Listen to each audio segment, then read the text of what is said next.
안녕하십니까? 오늘은 히브리서 10장부터 13장까지 끝까지 히브리서 다 읽고 시편 149편을 읽겠습니다. 시편 149편, 이제 시편 마지막 한 편만 남겨놓고 있습니다.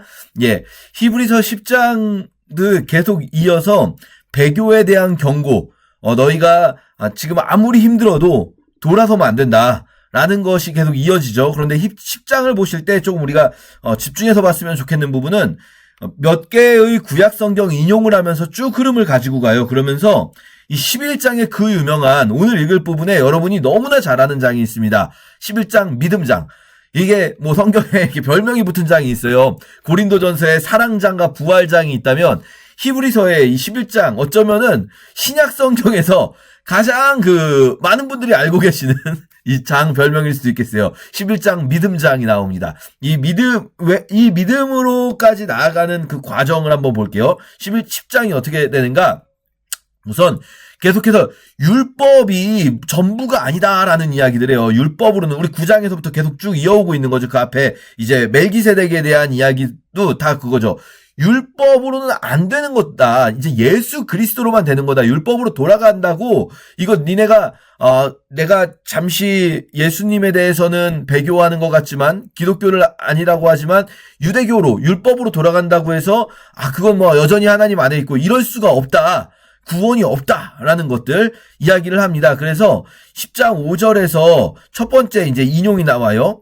주께서 세상에 임하실 때 이르시되라는 것, 이게 이제 구약을 인용한다는 거예요. 구약을 인용하는데 하나님이 제사와 예물을 원하지 아니하시고 오직 나를 위하여 한 몸을 예비하셨도다. 요게 지금 이 부분이 시편 40편을 인용하고 있는 거예요. 이게 하나님께서 번제와 속죄제 기뻐하지 않으신다. 하나님께서 제물이 아니라 다른 번제와 속죄제는 원하시지도 않고 기뻐하지도 아니하신다. 이게 지금 여기까지가 시편 40편인데 요 위에서 말씀하시기를 이 시편 40편을 인용한 다음에 자 여러분 이 시편 40편을 보십시오. 이 말씀에서 무엇을 말씀하십니까? 주님이 제사와 예물과 번제와 속죄제 그걸 원하시기 때문에 그걸 명령하신 게 아니다라는 거죠. 그거는 그림자일 뿐이에요. 첫 번째 것은 그림자이고 앞으로 오실 두 번째 것의 모형이에요. 그럼 진짜 하나님이 원하시는 것은 뭐냐? 그 번제와 속죄제는 원하지도 않으시면서 왜 달라고 했냐? 그게 달라고 하신 게 아니라 그것을 통해서 보여주고자 하시는 거죠. 모형. 그 모형이 뭡니까? 예수 그리스도의 몸을 단번에 들이심으로 말미암아 거룩함을 입었습니다. 자 보세요. 첫 번째 시편 40편 인용을 통해서 구약의 제사 제도가 하나님의 본래 의도가 아니다라는 것.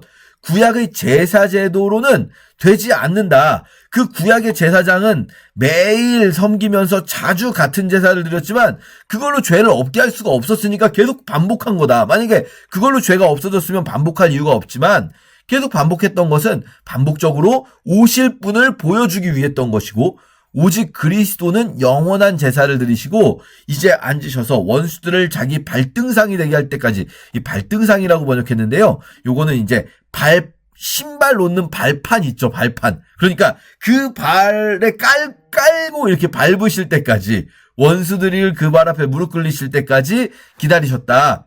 그가 한 번의 제사로 영원히 온전하게 하셨다. 요게 이제 첫 번째 시편 40편 인용. 구약의 율법의 제사가 아닌 영원한 예수 그리스도의 제사가 있다라는 거예요. 그것만이 온전한 구원을 이루신다. 자, 15절부터 또한 증언하시되 이거 뭡니까? 또 구약 인용하겠다는 거예요. 이번엔 어디를 인용하는가? 예레미야 31장. 우리 예레미야서의 구조 기억나십니까? W 구조. W자처럼 선포, 사건, 선포가 있단 말이죠. 이 선포, 사건, 선포의 제일 한가운데 이 W 구조의 한복판에 제일 중요한 게 새 언약 선포가 있었단 말이에요. 새 언약 선포. 이게 예레미야 전체의 주제죠. 지금 이거예요. 주께서 이르시되 여기 이제 예레미야에서 이렇게 말씀하셨다라는 거예요. 그날로 그들과 맺을 언약이 이것이라 내 법을 그들의 마음에 두고 그들의 생각에 기록하리라. 이게 이제 예레미야 31장 33, 34절에 나오는 새 언약 예언이란 말이에요.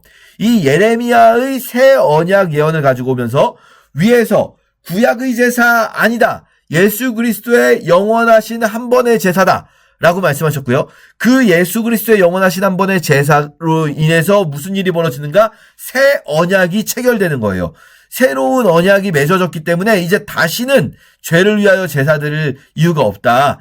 예수의 피를 힘입어서 성소의 휘장 가운데로 열어놓으신 새로운 살 길로 나아가게 된다는 거예요. 이게 무슨 말이냐면요. 휘장이라는 게 구약 성경에 보시면 성막이 있고 혹은 성막, 성전이 있죠. 성막이 됐든 성전이 됐든 제일 중요한 곳은 어디냐면요. 그 안에 성소라고 부르는 홀리 플레이스가 있어요. 그런데 이 성소 안쪽으로 성소가 둘로 구분되어 있어서요. 가운데에 커튼이 있어요. 아주 두꺼운 암막 커튼. 아주 두꺼운 암막 커튼으로 있었어요. 이게 얼마나 두꺼운지 체감하시기 원하시는 분들은 저기 오산이나 괴산에 가면은 이 성막을 이 실제 사이즈 모양으로 만들어 놓은 곳이 있어요. 그런데 한번 가보시면은 아주 두꺼운 암막 커튼이다 생각하시면 되는데 휘장으로 막혀 있어요. 중간이. 성소가 가운데 갈려 있어서 그 앞쪽에 성소라고 진설병 놓는 떡상과 그리고 등잔이 있는 7개의 등잔이 있는 등잔대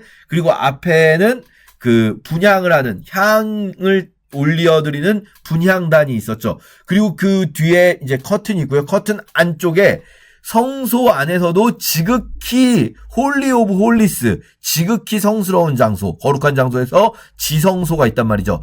그 지성소로 나아가야 지성소 안에 뭐가 있냐면 이 법궤, 언약궤가 있고 그 언약궤를 덮고 있는 것이 이제 하나님의 은혜를 받는 자리, 시은좌, 멀시시시라고 해요. 은혜의 의자, 은혜의 보좌, 혹은 또 그것을 속죄소라고도 불러요. 그 법궤의 뚜껑처럼 생겼는데 여러분 이거 뚜껑 아니에요. 뚜껑 역할을 하긴 하지만 이게 더 중요한 거예요. 법궤보다 법궤 뚜껑이 더 중요해요. 왜냐? 그 법궤 뚜껑이 은혜의 보좌이면서 속죄가 이루어지는 장소인 거예요. 속죄소. 그 속죄소로 나아가야 되는데 이 속죄소를 휘장이 엄청나게 두꺼운 휘장이 막고 있었단 말이에요. 못 나가요. 거기를 함부로 갈 수가 없어요. 대제사장조차도 함부로 가면 죽어요.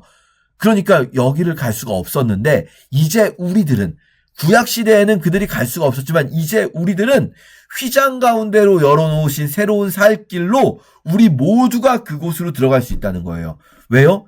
휘장이 찢어졌으니까요. 그 휘장이 언제 찢어졌습니까? 예수 그리스도께서 십자가에서 죽으실 때 휘장이 위에서부터 찢어졌다. 여러분, 이 위에서부터 찢어졌다. 무슨 의미입니까? 이거 복음서에서 기록되어 있는 건데 휘장이 사람이 찢으면요. 아래서부터 찢어지게 돼요. 여러분 커튼을 찢는다고 생각해보세요.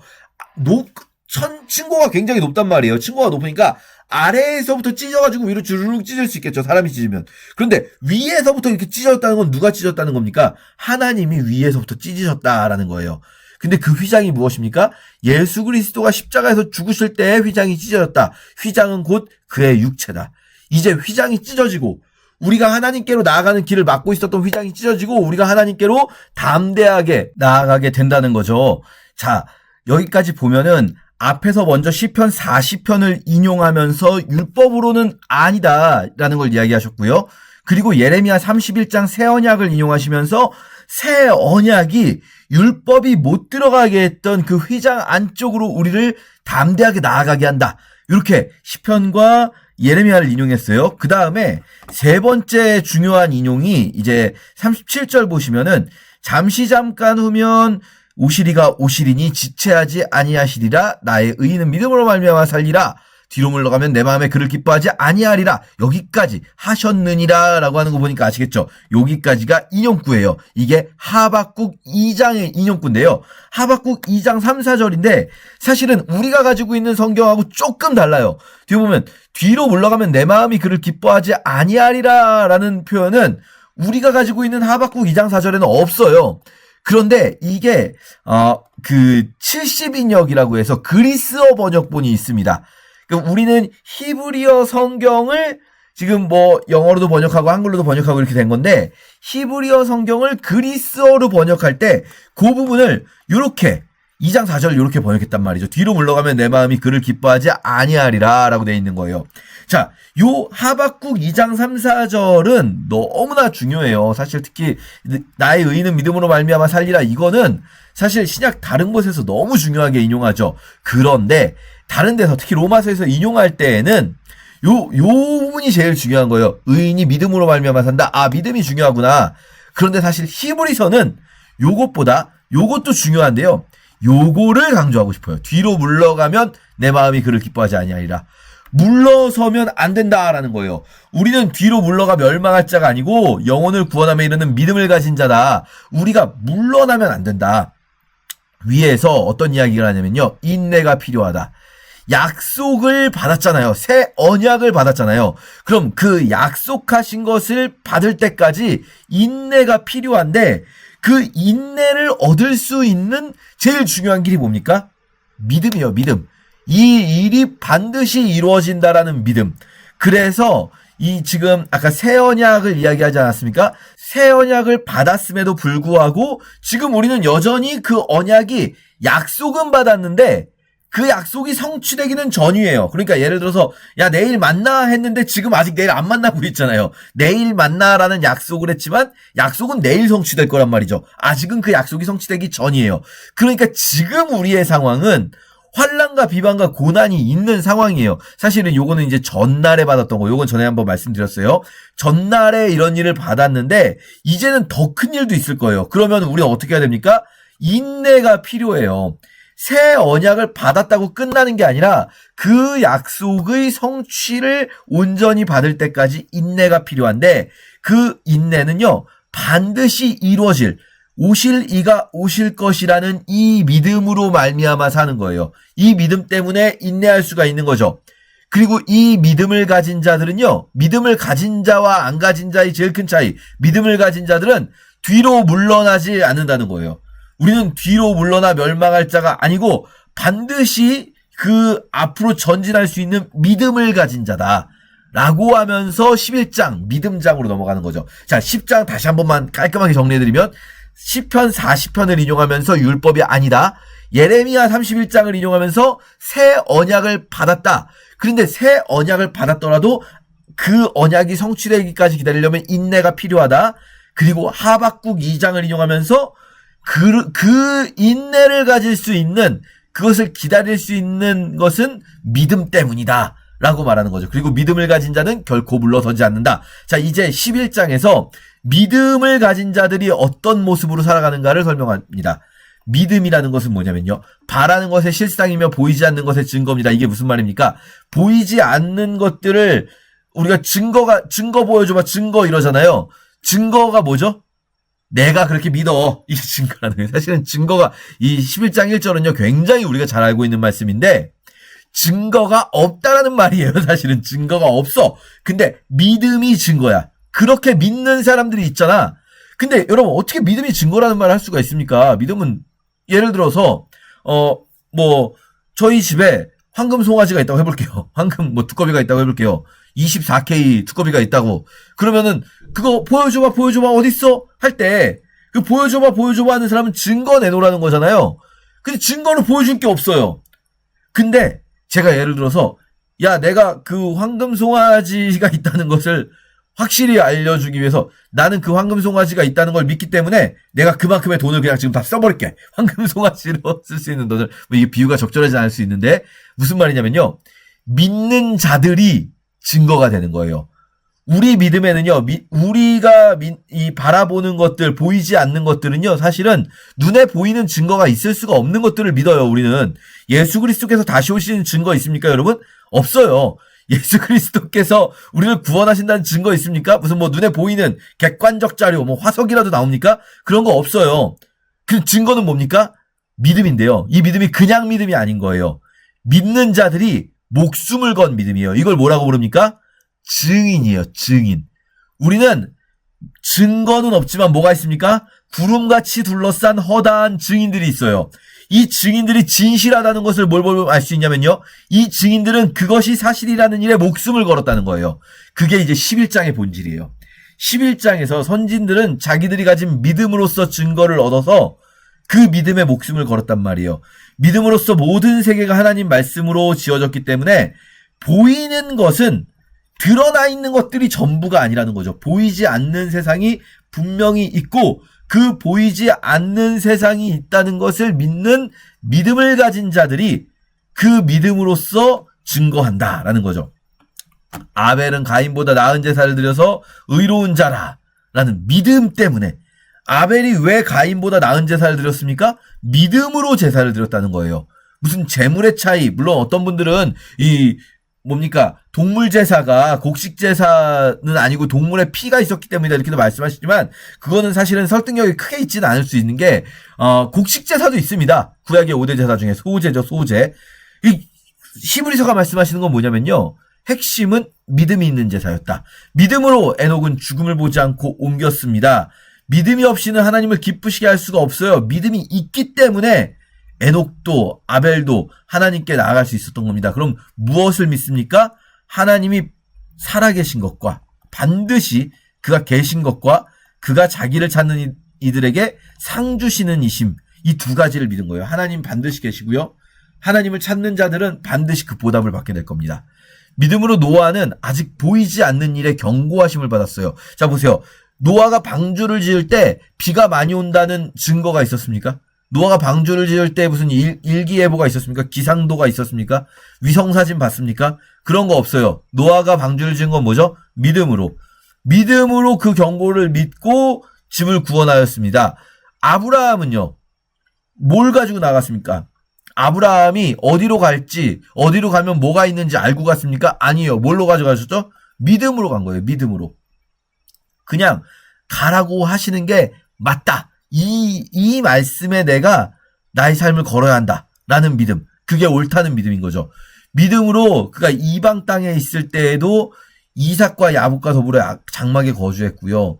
믿음으로 살아도 잉태할 수 없는 몸이었지만 아이를 주실 줄 알았고요. 아브라함이 이삭을 드렸어요. 아브라함이 이삭을 드린 거는 뭐 때문에 드린 거죠? 이게 사실 이 똑같은 본문이, 이 똑같은 내용이 이 무슬림들이 보는 코란에도 나와요. 꾸란에도. 그런데 그 꾸란에서는 사실은 믿음 때문에 이 자녀를, 이스마엘인데 거기서는 아들을 믿음 때문에 드린 게 아니에요. 거기선 뭐냐면 절대적 순종. 하나님이 뭐라고 하든지 그냥 순종해야 된다. 야, 아들아, 하나님께서 너를 드리라고 하신다. 주님의 뜻이면 죽어야지요. 하면서 이제 간 거예요. 근데 우리가 보는 성경은요, 그냥 무조건 순종해라. 이 순종이 핵심이 아니에요. 뭐가 핵심입니까? 믿음이 핵심이에요. 그럼 아브라함이 이삭을 어떻게 드릴 수 있었습니까? 믿음이 있었기 때문에. 어떤 믿음이냐면 내 자손이라 칭할 자는 이삭으로 말미암으리라는 말씀을 주셨단 말이에요. 그 전에 이미 내 자손이라 칭할 자는 이삭으로 말미암을 것이다. 그러니까 이삭이 커서 애를 낳아야 돼요. 이 말씀에 따르면. 그러니까 아브라함은 믿은 거예요. 이 말씀을 약속하신 하나님이 이 약속을 깨시지 않을 거라는 믿음. 내가 이삭을 죽이려고 해도 하나님이 이삭을 죽이시지 않고 살리실 거라는 믿음.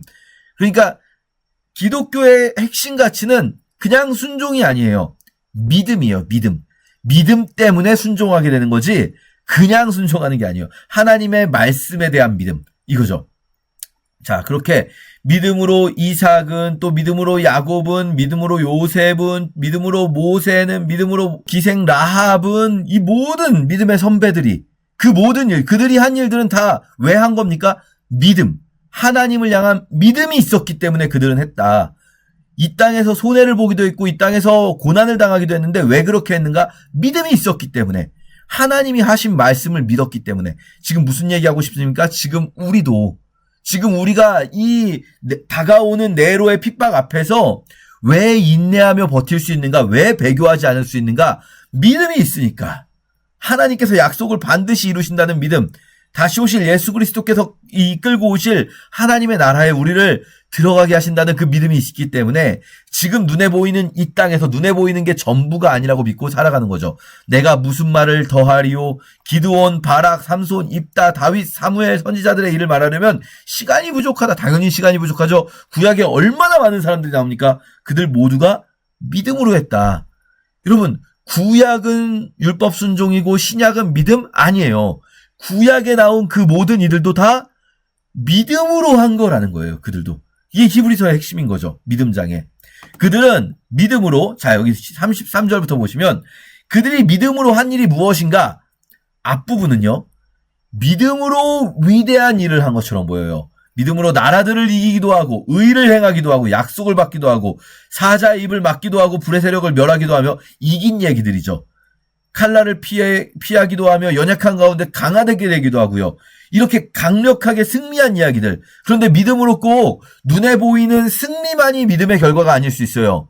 그들은 믿음으로 뭘 했냐면요. 죽은 자들을 부활로 받아들이기도 하고 더 좋은 부활을 얻고자 하여 심한 고문을 받되 구차히 풀려가기를 원하지 아니하였으며 또 어떤 이들은 조롱과 채찍질 뿐 아니라 결박과 옥에 갇히는 시련도 받았고 믿음이 있기 때문에 그걸 담대하게 이겼다는 거죠. 돌로 치는 것과 톱으로 켜는 것과 칼로 죽임을 당하고 양과 염소의 가죽을 입고 유리하여 궁핍과 환난과 학대를 받았으니 이런 사람은 세상이 감당하지 못하느니라. 자 보세요.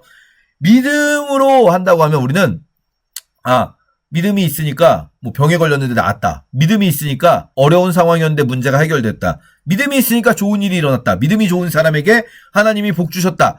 이런 생각만 할 수가 있는데요. 그런 일도 있을 수 있고요. 그런 일이 없다고 할 수 없어요. 그런 일도 있을 수 있어요. 세상을 이길 수 있습니다. 그런데 세상을 이기는 건 꼭 그런 방법만이 아니에요. 세상을 이기는 건 거꾸로 믿음이 있기 때문에 담대하게 손해를 볼 수 있고요. 믿음이 있기 때문에 하나님께서 하나님의 나라에서 갚아주실 것을 믿기 때문에 이 땅에서 바보 같다는 소리 들으면서 살 수 있어요. 믿음이 있기 때문에 이 땅에서 가치 있다는 것들을 포기할 수 있고요. 믿음이 있기 때문에 고난도 당하고 맞을 수도 있고 감옥에 갇힐 수도 있고 죽을 수도 있어요. 이런 사람들은요. 믿음이 있기 때문에 죽을 수도 있는 사람들은 세상이 감당할 수가 없습니다. 이게 지금 히브리서 믿음장이에요. 이 믿음장의 핵심은 뭐겠습니까? 네로의 칼날 앞에서 돌이키지 않을 수 있는 제일 중요한 방법은 뭡니까? 믿음을 가져야 합니다. 여러분 제가 전에도 한번 로마서 할 때도 말씀드렸잖아요. 우리가 믿음이 있어도 힘든 일들이 있을 수 있어요. 그쵸? 믿음이 있는데도 힘들어요. 참. 그럼 뭐가 부족한 걸까요? 믿음이 부족한 거예요. 믿음이 있지만 순교 앞에서 얼마나 그 마음이 어렵고 순교를 이겨낼 수 없을 것 같아요? 그럼 뭐가 더 필요합니까? 믿음이 더 필요한 겁니다. 믿음이. 하물며, 자, 이 뒷부분은 하물며 이 사람들은 구약의 사람들이에요. 이 사람들은 믿음으로 증거를 받았지만 약속은 받았지만 그 약속의 성취를 못 봤어요. 아직 그들은 메시아가 올 것을 약속받았지만 메시아를 만나지 못했어요. 그런데 우리를 위하여 더 좋은 것을 예비하였다.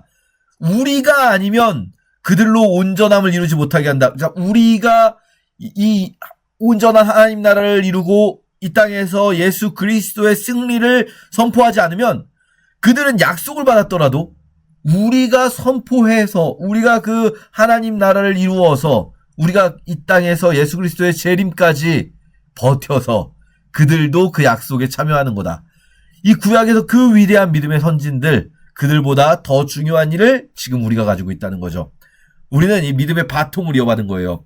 구름같이 둘러싼 허다한 증인들이 있어요. 우리는 믿음에 너 이거 믿어? 야 그거 믿을 만한 증거가 뭐야? 너 증거는 없는데 증인들은 진짜 많아. 여러분 재판할 때요. 증거가 없는 재판도 있을 수 있습니다. 하지만 뭐가 있습니까? 증인이 있는 거예요. 증인. 이 증인들의 진실성을 뭐가 담보합니까? 이들은 그것을 믿고 죽기까지 한두 사람이 아니고 구름같이 둘러싼 허다한 사람들이 그렇게 살았거든요. 그러니까 다시 인내로 들어갑니다. 믿음 얘기 왜 나왔습니까? 인내 때문에. 우리 인내로서 우리 앞에 당한 경주를 하고 믿음의 주요 또 온전케 하시는 이인 예수를 바라보자. 예수께서 어떤 분이십니까? 앞에 있는 기쁨을 위하여 십자가를 참으신 분이시지 않는가? 부끄러움을 개의치 아니하시더니. 자, 여러분 십자가는요 그냥 사형이 아니에요. 엄청나게 부끄러운 사형이에요. 그렇지 않겠습니까? 수많은 사람들이 지켜보는 가운데 옷 벗겨져가지고 매달려 있는 거예요. 침뱉음 당하고 조롱당하고. 근데 예수 그리스도께서 그걸 어떻게 참으셨습니까? 앞에 있는 기쁨을 위하여, 완성될 하나님 나라를 위하여 그걸 참으셨잖아요. 그리고 그렇게 하셔서 지금 하나님 보좌 우편에 앉으셨잖아요. 우리가 그분 바라보자는 거예요. 지금 그분처럼 우리도 그 길을 가야 한다. 그분을 바라보자. 피곤하여 낙심하지 않기 위해서 그분을 생각해라. 그 모든 일을 참으신 그분을 생각해라. 이들이 지금 피곤하여 낙심할 만한 상황이라는 거예요.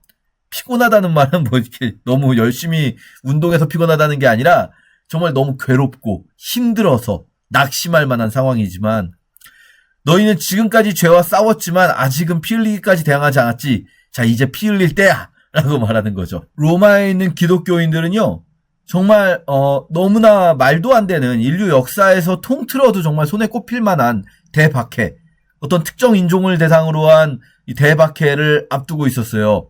그 기독교인들을 처참하게 죽이는 그 네로의 칼날 앞에서 기독교인들이 붙들 수 있는 것은 예수 그리스도를 바라보는 것밖에 없는 거죠. 예수 그리스도께서 그렇게 하셨듯이 우리도 앞에 있는 기쁨을 위하여 지금 현재의 고난을 감수해야 한다. 감당해야 된다. 그리고 이제 히브리서 12장에서는 또 어떤 개념이 나오냐면요. 아들들에게 권하는 것 같이 너희에게 권면하신 말씀이 있었지. 일러스되라고 나오는 거 보니까 구약 인용인 거 아시겠죠? 구약 인용이 여기 잠언 3장 11절입니다. 내 아들아 주의 징계하심을 경히 여기지 말며 그에게 꾸자람 받을 때에 낙심하지 말라. 근데 여기서요, 사실 이 번역이 좋은 번역인가에 대한 고민이 좀 있어요. 주의 징계하심이라고 나왔는데 징계라고 번역을 하면 어떤 개념이 되냐면 뭘 잘못했을 때 혼내는 개념이잖아요. 근데 로마에 있는 기독교인들이 뭘 잘못한 게 없거든요, 지금. 뭘 잘못해서 혼나는 게 아니잖아요. 이 징계하심이라고 된 단어 파이디오 혹은 파이데이아, 동사로 파이디오라는 건데, 이 여러분 혹시 파이디온이라고 아십니까? 파이디온? 어린이 뭐랄까요? 어린이들 대상으로 하는 사역단체인데요. 파이디오라는 말은 아이들을 키우면서 이렇게 훈육하는 것, 교육하는 것을 파이디오라고 해요. 근데 이 교육이 때로는 무서울게 교육을 할 수도 있어요. 때로는 회초리를 들 때도 있는 거고, 뭐 잘못을 해서 그럴 수도 있고 아닐 수도 있고, 무섭게도 하고 뭐 좋게도 할 수 있는데 지금 여기 파이디오라는 단어를 쓴 거예요. 근데 이거를 이제 징계하심이라고 번역을 했는데 요 번역이 좋기만 하지는 않겠다라는 생각은 좀 들어요. 어쨌든 여러분이 이 부분을 읽으실 때 그걸 상상하시면 돼요. 아들을 가르치는 부모가 때로는 엄하게 할 수 있단 말이에요. 아들을 가르치면서. 근데 그 엄하게 하는 그 사랑이잖아요. 사랑. 우리 사랑의 매라고 했잖아요. 그걸 받는 아들이 부모를 미워하거나 이것 때문에 내가 버림받았다라고 생각하면 안 되는 거죠. 부모가 엄격하게 나를 교육할 때, 훈육할 때 그거는요, 부모가 나를 버렸기 때문이 아니라 오히려 주께서 사랑하시는 자를 징계하신다. 사랑하시는 자에게 그렇게 엄격한 교육을 하실 수 있다라는 거예요. 이게 잠언 3장 11절에 나오는 건데, 우리는 이제 교육을 너무 좀 부드럽게만 하는 게 좋은 교육이다라는 생각을 좀 가지고 있어요. 사실은 성경적인 교육과는 아닙니다. 성경적인 교육과는요, 부드럽게 할 수도 있고 엄격하게 할 수도 있고 이게 다 같이 있어야 되거든요. 특히 부드럽게만 하는 교육과는 어떤 기본 바탕 위에 있는가? 이건 제가 예전에 잠언 요 본문할 때도 말씀드렸던 것 같은데, 성선설에 근거한 거죠. 인간은 원래 선하니까, 이 아이는 원래 선하니까 그냥 그 안에 있는 게 나오게만 해주면 된다. 이 선이 그 안에 있으니까 꽃피우게만 해주면 된다. 근데 기독교는 사실 그런 인간관을 가지고 있지 않아요. 그냥 교육을 하지 않고 훈육을 하지 않으면 얘는 지 마음대로 살다가 이상한 나쁜 놈이 될 수 있다는 거예요. 그건 그 아이를 사랑하는 행동이 아니라는 거죠. 인간은 실제로 그냥 놔두기만 해서 되는 존재가 아니에요. 타락한 본성을 가지고 있는 존재예요. 아이도 죄인이에요. 우리가 모든 인간이 죄인이라고 할 때 어른들한테 대해서 모든 인간이 죄인이다 그럼 다들 고개를 끄덕이시는데, 아이들도 죄인입니다 그러면 약간 좀 마음 불편해하시거든요. 아니에요. 모든 인간은 죄인이라고 할 때는 아이도 죄인이에요. 다만 아이는 훈육의 가능성이 있고, 아이는 이제 그 죄를 이겨내면서 자라가야 할 잠재력이 있는 것뿐이지 아이도 죄인이죠. 그냥 놔두면은요 이기적이에요. 그냥 놔두면은요 절대로 선하게 자라지 않을 수 있어요. 그래서 하나님께서 그렇게 교육을 하시는데, 지금 너희 로마에 있는 너희들, 이탈리아에 있는 너희들에게 하나님이 그렇게 하는 거다. 그래서 이 파이데이아가 없으면 사생자요 친아들이 아니다. 우리가 영의 아버지께서 그렇게 우리에게 파이데이아 하시는 것을 우리가 더욱 복종하며 살아야 되지 않겠냐, 감사하며 받아야 되지 않겠냐, 우리의 유익을 위하여서 하시는 거다. 당시에는 즐거워 보이지 않고 슬퍼 보이지만 반드시 연단받은 자들 의와 평강의 열매를 맺는다. 그러므로 그러므로 중요합니다. 이제 결론. 피곤한 손과 연약한 무릎을 일으켜 세우고, 너희들 이탈리아에 있는 기독교인들 지금 부들부들 떨고 있고 도망가야 되나 어째야 되나 배교해야 되나 여러 가지로 고민하고 있을 너희들, 피곤한 손과 연약한 무릎을 일으켜 세우고 너희 발을 위하여 곧은 길을 만들어 저는 다리로 하여금 어그러지지 않고 고침을 받게 하라. 너희는 이제 담대하게 나아가라 하는 거죠. 모든 사람과 더불어 화평함과 거룩함을 따르라. 하나님의 은혜에 이르지 못하는 자가 없도록 하고 쓴뿌리가 나서 많은 사람이 이로 말미암아 더럽게 되지 않게 하라. 여기서 나오는 쓴뿌리는요, 우리가 이제 쓴뿌리라고 하면 보통 교회 안에서는 무슨 뭐 마음 속에 있는 쓴뿌리 뭐 이렇게 얘기하는 경우가 많은데, 여기 이 맥락에서 쓴뿌리는 교회 안에서 배교자들 얘기하는 거죠.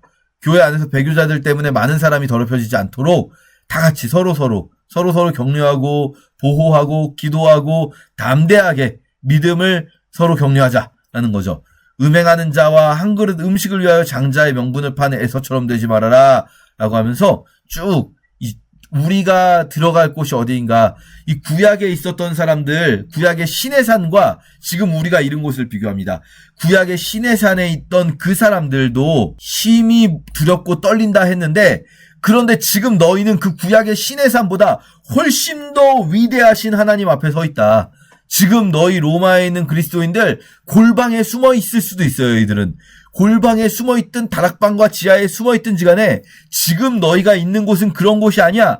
너희는 시온산과 살아계신 하나님의 도성인 하늘의 예루살렘과 하늘의 예루살렘, 천만 천사와 하늘에 기록된 장자들의 모임과 교회와 만민의 심판자이신 하나님과 온전한 의인의 영들과 새 언약의 중보자이신 예수와 그 모든 뿌린 피 앞에 너희가 지금 서 있다.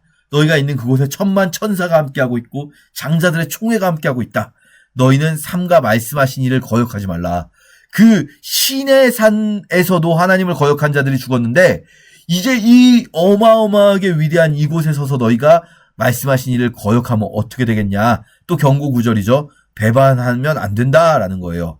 13장에서는 이제 마무리를 합니다. 마무리하면서 우리가 그럼 지금 어떻게 하며 살아야 하는가? 이 네로의 박해 앞에서 우리가 해야 될 일은 무엇인가? 하던 일 계속해라. 형제 사랑하기를 계속하고 손님 대접하기를 잊지 말아라.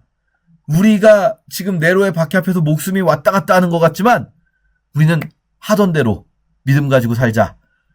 너희도 함께 갇힌 것 같이 갇힌 자를 생각하고, 감옥에 막 갇히는 이들이 막 교회 안에 막 생기는 거예요. 누가 잡혀갔대, 어제는 누가 죽었대, 누가 사형당했대, 누가 또 끌려갔대. 그들을 생각하고 너희도 몸을 가셨은즉 학대받는 자를 생각하라. 4절에 조금 애매한 부분이 있어요. 결혼을 귀히 여기고 침소를 더럽히지 않게 하라. 갑자기 이게 나오는 건 그냥 뭐 약간 일상적인 권면인가 싶기도 하지만, 어떤 분들은, 사실 많은 분들은 이걸 어떻게 해석하냐면, 네로의 박해 앞에서 기독교인들이 이제 잡혀가잖아요. 특히 남편이 끌려간 상황에서 여인들이 남편을 구하고자 이제 뭐랄까요 몸으로 이렇게 남편을 구하고자 자기가 어떻게든 로비를 하려고 하는 사람들이 있었다는 거예요. 그런 사람들에게 그렇게 하지 말아라 라고 하는 거죠. 그리고 돈을 사랑하지 말고 있는 바를 족한 줄로 알라. 이들이 막 이제 제대로 된 경제 생활을 못하는 사람들도 있을 수 있는 거예요. 이 박해 속에서. 그런데 그들에게 하시는 말씀이, 내가 결코 너희를 버리지 아니하고 떠나지 아니하리라. 나는 절대로 너희를 버리지 않고 떠나지 않을 거다. 그러므로 우리가 담대히 말합니다. 주는 나를 돕는 이시니 내가 무서워하지 아니하겠노라. 사람이 내게 어찌하리오? 라고 말합니다. 이제 로마에 있는 그리스도인들이 말하는 거예요. 내가 무엇을 무서워하겠는가? 사람이 내게 어찌하리오? 하나님의 말씀을 일러주고 인도하던 자들을 생각하고 그들의 결말을 주의하여 보고 믿음을 본받으라. 어쩌면 이 히브리서가 쓰여지는 시점에서요, 이미 바울이나 베드로는 순교한 상황일 수도 있어요. 베드로가 먼저 순교하고 나중에 바울이 순교했다라고 보는데, 그들의 결말, 그들의 행실의 결말, 순교를 담대하게, 뭐 베드로 같은 경우는 전승에 의하면은 뭐 십자가에 그냥 매달린 것도 아니고 거꾸로 매달렸다라고까지 하는데, 그 믿음을 본받으라. 예수 그리스도는 영원토록 동일하시니까 예수님께서 자기 피로써 백성들을 거룩하게 하려고 성문 밖에서 죽으셨잖아요. 십자가를 지셨잖아요. 그것처럼 자, 결론. 히브리서의 결론이라고 할 수 있어요. 우리도 그의 치욕을 짊어지고 영문 밖으로 그에게 나아가자. 이게 무슨 말입니까? 우리도 죽으러 가자. 우리도 죽으러 가자라는 겁니다. 예, 마치 도마가 한 말과 비슷한데 그분이 영문 밖으로 우리를 위해 나가셨으니까 우리도 그분의 치욕을 짊어지고 그분께 나가자. 십자가를 지자. 순교를 두려워하지 말아라 라는 거죠. 우리가 여기에는 영구한 도성이 없다는 걸 알고 그래서 장차 올 것을 찾으니까 우리는 항상 찬송의 제사를 드리자. 오직 선을 행하고 서로 나눠주기를 잊지 말아라 라고 하시면서 이 히브리서를 마무리하고 있습니다. 흥미로운 지점은요. 내가 더 속히 너희에게 돌아가기를 위하여 너희가 기도하기를 더욱 원하노라 라고 말씀하시면서 지금 내가 디모데가 나오면은 내가 너희에게 갈 거다 라고 지금 계속 반복해서 말하거든요. 그러니까 다른 사람들이 지금 로마에 있던 사람들도 로마에서 빠져나와야 하는 상황이에요. 기독교인들이. 이 이탈리아에서 왜냐면은 지금 네로의 박해라는 거는요. 로마를 중심으로 이탈리아 반도 내에서 일어나고 있는 일이지 전체 지중해 세계에서 일어나고 있는 일이 아니거든요. 왜냐면 이 박해의 이 핵심적인 죄목이 로마 대화제니까요. 그러니까 기독교인들이 일단 로마를 벗어나서 대피하는 게 첫 번째 선택지일 수 있어요. 그런데 지금 이 히브리서의 기록자는 나는 너희에게 가겠다. 내가 너희랑 같이 죽으러 가겠다라는 거예요. 내가 너희랑 같이 죽으러 갈 테니까 기다려. 그리고 두려워하지 말자라는 거죠. 이렇게 히브리서 함께 읽겠습니다. 제10장 율법은 장차 올 좋은 일의 그림자일 뿐이요 참 형상이 아니므로 해마다 늘 드리는 같은 제사로는 나아오는 자들을 언제나 온전하게 할 수 없느니라. 그렇지 아니하면 섬기는 자들이 단번에 정결하게 되어 다시 죄를 깨닫는 일이 없으리니 어찌 제사 드리는 일을 그치지 아니하였으리요. 그러나 이 제사들에는 해마다 죄를 기억하게 하는 것이 있나니 이는 황소와 염소의 피가 능히 죄를 없이 하지 못함이라. 그러므로 주께서 세상에 임하실 때에 이르시되 하나님이 제사와 예물을 원하지 아니하시고 오직 나를 위하여 한 몸을 예비하셨도다. 번제와 속죄제는 기뻐하지 아니하시나니 이에 내가 말하기를 하나님이여 보시옵소서. 두루마리 책에 나를 가리켜 기록된 것과 같이 하나님의 뜻을 행하러 왔나이다 하셨느니라. 위에 말씀하시기를 주께서는 제사와 예물과 번제와 속죄제는 원하지도 아니하고 기뻐하지도 아니하신다 하셨고 이는 다 율법을 따라 드리는 것이라. 그 후에 말씀하시기를 보시옵소서 내가 하나님의 뜻을 행하러 왔나이다 하셨으니 그 첫째 것을 폐하심은 둘째 것을 세우려 하심이라. 이 뜻을 따라 예수 그리스도의 몸을 단번에 들이심으로 말미암아 우리가 거룩함을 얻었노라. 제사장마다 매일 서서 섬기며 자주 같은 제사를 드리되 이 제사는 언제나 죄를 없게 하지 못하거니와 오직 그리스도는 죄를 위하여 한 영원한 제사를 드리시고 하나님 우편에 앉으사 그 후에 자기 원수들을 자기 발등상이 되게 하실 때까지 기다리시나니 그가 거룩하게 된 자들을 한 번의 제사로 영원히 온전하게 하셨느니라. 또한 성령이 우리에게 증언하시되 주께서 이르시되 그날 후로는 그들과 맺을 언약이 이것이라 하시고 내 법을 그들의 마음에 두고 그들의 생각에 기록하리라 하신 후에 또 그들의 죄와 그들의 불법을 내가 다시 기억하지 아니하리라 하셨으니 이것들을 사하셨은즉 다시 죄를 위하여 제사 드릴 것이 없느니라. 그러므로 형제들아 우리가 예수의 피를 힘입어 성소에 들어갈 담력을 얻었나니 그 길은 우리를 위하여 휘장 가운데로 열어놓으신 새로운 살 길이요 휘장은 곧 그의 육체니라. 또 하나님의 집 다스리는 큰 제사장이 계심에 우리가 마음의 뿌림을 받아 악한 양심으로부터 벗어나고 몸은 맑은 물로 씻음을 받았으니 참 마음과 온전한 믿음으로 하나님께 나아가자. 또 약속하신 이는 미쁘시니 우리가 믿는 도리의 소망을 움직이지 말며 굳게 잡고 서로 돌아보아 사랑과 선행을 격려하며 모이기를 패하는 어떤 사람들의 습관과 같이 하지 말고 오직 권하여 그날이 가까움을 볼수록 더욱 그리하자. 우리가 진리를 아는 지식을 받은 후 짐짓 죄를 범한즉 다시 속죄하는 제사가 없고 오직 무서운 마음으로 심판을 기다리는 것과 대적하는 자를 태울 맹렬한 불만 있으리라. 모세의 법을 폐한 자도 두세 증인으로 말미암아 불쌍히 여김을 받지 못하고 죽었거든. 하물며 하나님의 아들을 짓밟고 자기를 거룩하게 한 언약의 피를 부정한 것으로 여기고 은혜의 성령을 욕되게 하는 자가 당연히 받을 형벌은 얼마나 더 무겁겠느냐. 너희는 생각하라. 원수 갚는 것이 내게 있으니 내가 갚으리라. 또다시 주께서 그의 백성을 심판하리라. 말씀하신 것을 우리가 아노니 살아계신 하나님의 손에 빠져 들어가는 것이 무서울진저 전날에 너희가 빛을 받은 후에 고난의 큰 싸움을 견디어낸 것을 생각하라. 혹은 비방과 환난으로서 사람에게 구경거리가 되고 혹은 이런 형편에 있는 자들과 사귀는 자가 되었으니 너희가 갇힌 자를 동정하고 너희 소유를 빼앗기는 것도 기쁘게 당한 것은 더 낫고 영구한 소유가 있는 줄 알미라. 그러므로 너희 담대함을 버리지 말라. 이것이 큰 상을 얻게 하느니라. 너희에게 인내가 필요함은 너희가 하나님의 뜻을 행한 후에 약속하신 것을 받기 위함이라.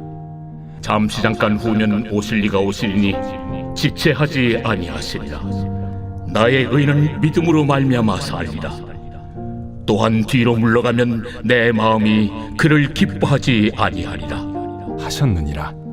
우리는 뒤로 물러가 멸망할 자가 아니요 오직 영혼을 구원함에 이르는 믿음을 가진 자니라. 제 11장. 믿음은 바라는 것들의 실상이요 보이지 않는 것들의 증거니 선진들이 이로써 증거를 얻었느니라. 믿음으로 모든 세계가 하나님의 말씀으로 지어진 줄을 우리가 아나니 보이는 것은 나타난 것으로 말미암아 된 것이 아니니라. 믿음으로 아벨은 가인보다 더 나은 제사를 하나님께 드림으로 의로운 자라 하시는 증거를 얻었으니 하나님이 그 예물에 대하여 증언하심이라. 그가 죽었으나 그 믿음으로써 지금도 말하느니라. 믿음으로 에녹은 죽음을 보지 않고 옮겨졌으니 하나님이 그를 옮기심으로 다시 보이지 아니하였느니라. 그는 옮겨지기 전에 하나님을 기쁘시게 하는 자라 하는 증거를 받았느니라. 믿음이 없이는 하나님을 기쁘시게 하지 못하나니 하나님께 나아가는 자는 반드시 그가 계신 것과 또한 그가 자기를 찾는 자들에게 상 주시는 이심을 믿어야 할지니라. 믿음으로 노아는 아직 보이지 않는 일에 경고하심을 받아 경외함으로 방주를 준비하여 그 집을 구원하였으니 이로 말미암아 세상을 정죄하고 믿음을 따르는 의의 상속자가 되었느니라. 믿음으로 아브라함은 부르심을 받았을 때 순종하여 장래의 유업으로 받을 땅에 나아갈새 갈 바를 알지 못하고 나아갔으며 믿음으로 그가 이방의 땅에 있는 것 같이 약속의 땅에 거류하여 동일한 약속을 유업으로 함께 받은 이삭 및 야곱과 더불어 장막에 거하였으니 이는 그가 하나님이 계획하시고 지으실 터가 있는 성을 바랐음이라. 믿음으로 사라 자신도 나이가 많아 단산하였으나 잉태할 수 있는 힘을 얻었으니 이는 약속하신 일을 미쁘신 줄 알았음이라. 이러므로 죽은 자와 같은 한 사람으로 말미암아 하늘의 허다한 별과 또 해변의 무수한 모래와 같이 많은 후손이 생육하였느니라. 이 사람들은 다 믿음을 따라 죽었으며 약속을 받지 못하였으되 그것들을 멀리서 보고 환영하며 또 땅에서는 외국인과 나그네임을 증언하였으니 그들이 이같이 말하는 것은 자기들이 본향 찾는 자임을 나타냄이라. 그들이 나온 바 본향을 생각하였더라면 돌아갈 기회가 있었으려니와 그들이 이제는 더 나은 본향을 사모하니 곧 하늘에 있는 것이라. 이러므로 하나님이 그들의 하나님이라 일컬음 받으심을 부끄러워하지 아니하시고 그들을 위하여 한 성을 예비하셨느니라. 아브라함은 시험을 받을 때 믿음으로 이삭을 드렸으니 그는 약속들을 받은 자로 돼 그 외아들을 드렸느니라. 그에게 이미 말씀하시기를 내 자손이라 칭할 자는 이삭으로 말미암으리라 하셨으니 그가 하나님이 능히 이삭을 죽은 자 가운데서 다시 살리실 줄로 생각한지라. 비유컨대 그를 죽은 자 가운데서 도로 받은 것이니라.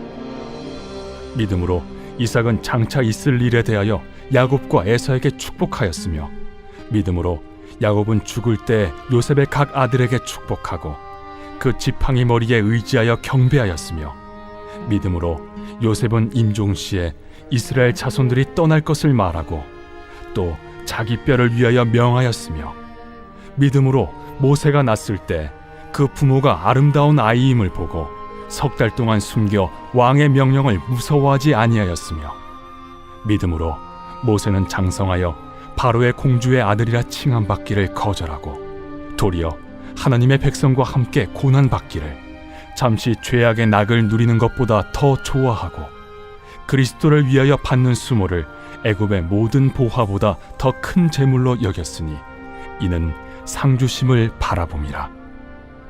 믿음으로 애굽을 떠나 왕의 노함을 무서워하지 아니하고 곧 보이지 아니하는 자를 보는 것 같이 하여 참았으며 믿음으로 유월절과 피 뿌리는 예식을 정하였으니 이는 장자를 멸하는 자로 그들을 건드리지 않게 하려 한 것이며 믿음으로 그들은 홍해를 육지같이 건넜으나 애굽 사람들은 이것을 시험하다가 빠져 죽었으며 믿음으로 7일 동안 여리고를 도우니 성이 무너졌으며 믿음으로 기생 라합은 정탐꾼을 평안히 영접하였으므로 순종하지 아니한 자와 함께 멸망하지 아니하였도다.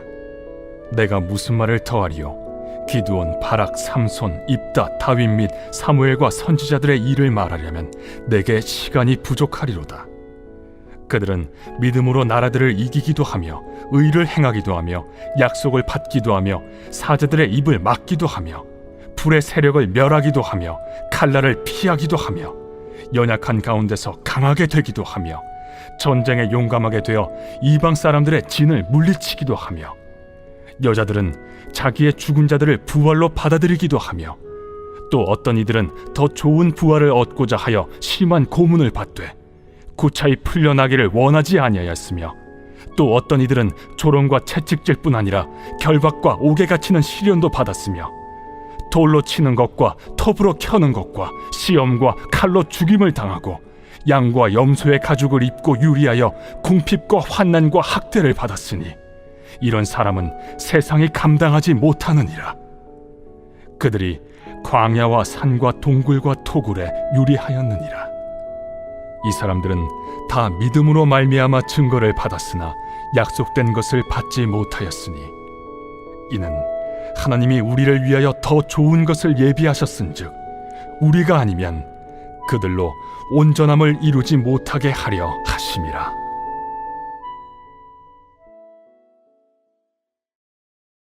제 12장.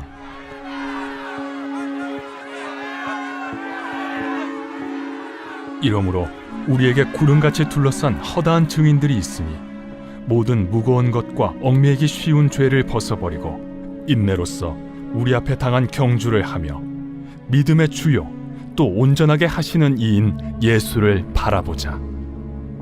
그는 그 앞에 있는 기쁨을 위하여 십자가를 참으사 부끄러움을 개의치 아니하시더니 하나님 보좌 우편에 앉으셨느니라. 너희가 피곤하여 낙심하지 않기 위하여 죄인들이 이같이 자기에게 거역한 일을 참으신 일을 생각하라. 너희가 죄와 싸우되 아직 피 흘리기까지는 대항하지 아니하고 또 아들들에게 권하는 것 같이 너희에게 권면하신 말씀도 잊었도다. 일러스되 내 아들아, 주의 징계하심을 경히 여기지 말며 그에게 꾸지람을 받을 때에 낙심하지 말라. 주께서 그 사랑하시는 자를 징계하시고 그가 받아들이시는 아들마다 채찍질하심이라 하였으니 너희가 참음은 징계를 받기 위함이라. 하나님이 아들과 같이 너희를 대우하시나니 어찌 아버지가 징계하지 않는 아들이 있으리요. 징계는 다 받는 것이거늘 너희에게 없으면 사생자여 친아들이 아니니라. 또 우리 육신의 아버지가 우리를 징계하여도 공경하였거든 하물며 모든 영의 아버지께 더욱 복종하며 살려 하지 않겠느냐? 그들은 잠시 자기의 뜻대로 우리를 징계하였거니와 오직 하나님은 우리의 유익을 위하여 그의 거룩하심에 참여하게 하시느니라. 무릇 징계가 당시에는 즐거워 보이지 않고 슬퍼 보이나 후에 그로 말미암아 연단받은 자들은 의와 평강의 열매를 맺느니라. 그러므로 피곤한 손과 연약한 무릎을 일으켜 세우고 너희 발을 위하여 곧은 길을 만들어 저는 다리로 하여금 어그러지지 않고 고침을 받게 하라. 모든 사람과 더불어 화평함과 거룩함을 따르라. 이것이 없이는 아무도 주를 보지 못하리라. 너희는 하나님의 은혜에 이르지 못하는 자가 없도록 하고 또 쓴뿌리가 나서 괴롭게 하여 많은 사람이 이로 말미암아 더럽게 되지 않게 하며 음행하는 자와 혹 한 그릇 음식을 위하여 장자의 명분을 판 에서와 같이 망령된 자가 없도록 살피라. 너희가 아는 바와 같이 그가 그 후에 축복을 이어받으려고 눈물을 흘리며 구하되 버림바가 되어 회개할 기회를 얻지 못하였느니라.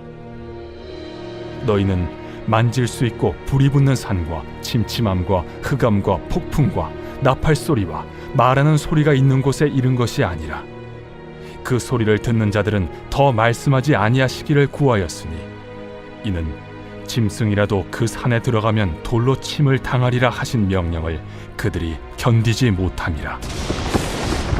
그 보이는 바가 이렇듯 무섭기로 모세도 이르되 내가 심히 두렵고 떨린다 하였느니라. 그러나 너희가 이룬 곳은 시온 산과 살아계신 하나님의 도성인 하늘의 예루살렘과 천만 천사와 하늘에 기록된 장자들의 모임과 교회와 만민의 심판자이신 하나님과 및 온전하게 된 의인의 영들과 새 언약의 중보자이신 예수와 및 아벨의 피보다 더 나은 것을 말하는 뿌린 피니라. 너희는 삼가 말씀하신 일을 거역하지 말라. 땅에서 경고하신 일을 거역한 그들이 피하지 못하였거든 하물며 하늘로부터 경고하신 일을 배반하는 우리일까 보냐. 그때에는 그 소리가 땅을 진동하였거니와 이제는 약속하여 이르시되 내가 또 한 번 땅만 아니라 하늘도 진동하리라 하셨느니라. 이 또 한 번이라 하심은 진동하지 아니하는 것을 영존하게 하기 위하여 진동할 것들 곧 만드신 것들이 변동될 것을 나타내심이라. 그러므로 우리가 흔들리지 않는 나라를 받았은즉 은혜를 받자. 이로 말미암아 경건함과 두려움으로 하나님을 기쁘시게 섬길지니 우리 하나님은 소멸하는 불이심이라.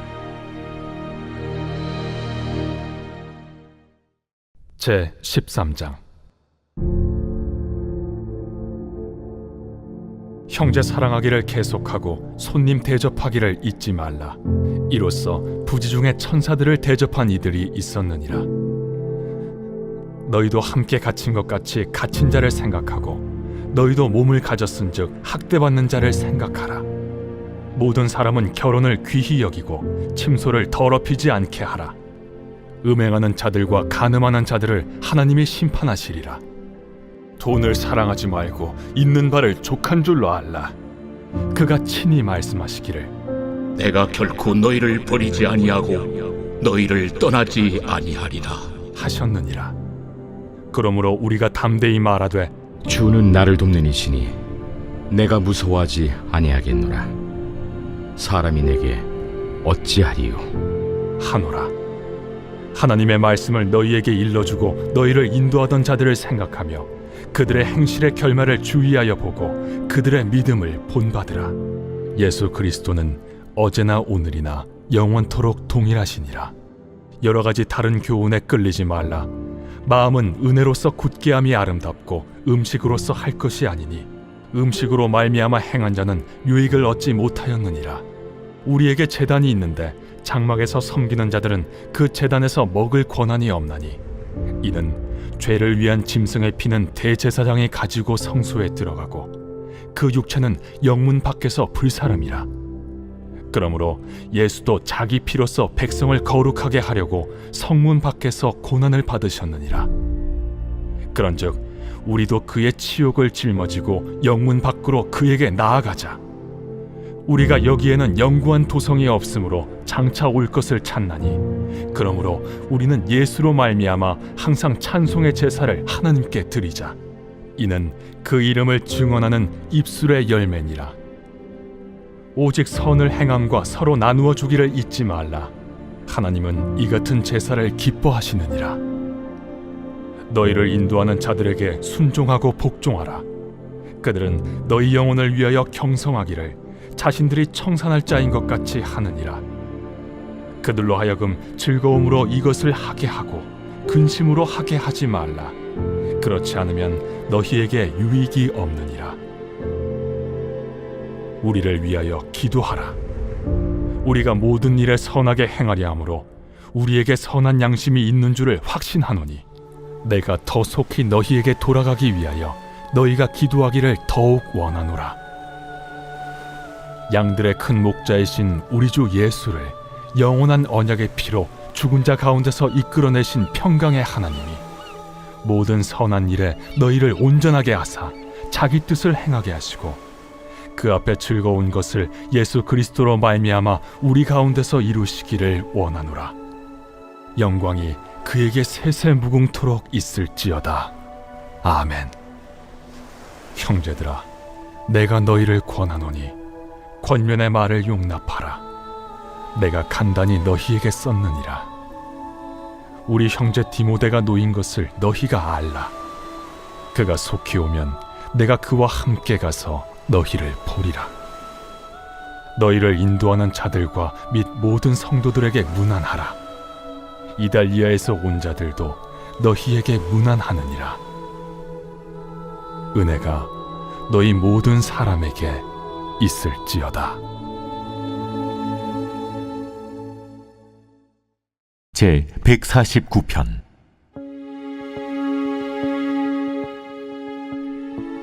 할렐루야. 새 노래로 여호와께 노래하며 성도의 모임 가운데에서 찬양할지어다. 이스라엘은 자기를 지으신 이로 말미암아 즐거워하며 시온의 주민은 그들의 왕으로 말미암아 즐거워할지어다. 춤추며 그의 이름을 찬양하며 소고와 수금으로 그를 찬양할지어다. 여호와께서는 자기 백성을 기뻐하시며 겸손한 자를 구원으로 아름답게 하심이로다. 성도들은 영광 중에 즐거워하며 그들의 침상에서 기쁨으로 노래할지어다. 그들의 입에는 하나님에 대한 찬양이 있고 그들의 손에는 두 날 가진 칼이 있도다. 이것으로 문 나라에 보수하며 민족들을 벌하며 그들의 왕들은 사슬로 그들의 귀인은 철고랑으로 결박하고 기록한 판결대로 그들에게 시행할지로다. 이런 영광은 그의 모든 성도에게 있도다. 할렐루야.